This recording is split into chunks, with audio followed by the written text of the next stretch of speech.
I think what's happened really with the yen this morning is that it looks as though the Ministry of Finance has intervened. We don't know for sure. There's been no official confirmation of it, but given the volatility that we saw on Friday and the move in dollar yen this morning, I mean, it certainly seems like the market conditions that they would intervene in. And yeah, we've seen a reasonable retracement since then. Right. Well, I think the big question is whether it really works, right? I mean, there's very little evidence that FX intervention by official authorities, whether central banks or ministries of finance, actually works. You kind of need to have a lot of the fundamentals lining up for it to really change. I just think that really, in the case of dollar yen, the direction of it is going to be really more in the hands of Jay Powell rather than anyone in Japan. Let me ask you just a general, unsophisticated question. I do best on those on Palm Monday. I'm really good at those. James Lord, if they spend out of their piggy bank to intervene, what is the cost? Is it a substantial cost to Japan to intervene or not? Well, they have plenty of reserves that they can use to intervene in, and given that the kind of the fairly sporadic way and a relatively rare nature of these kind of interventions, I think dipping into their piggy bank every now and then for these sorts of events is not hugely costly in the overall context of their reserve position. But I guess like you have to sort of think about the benefit, right? Like what are they getting for the effort that they put in and the money that they spend doing it? And I'm not entirely sure that they get a huge amount.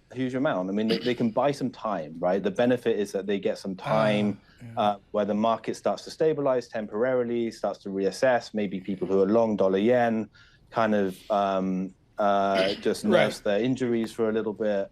But I don't think the benefit is really there for the long term. Tip to tip on intervention. And I'm going to be careful here, folks. Bloomberg does not report that there was an intervention by institutions in Japan. Mr. Lord has made clear that's their interpretation of Morgan Stanley. I want to be very careful on that. Paul, the yen strength tip to tip on this right now is about 3.5%. Okay, that's the ginormous move.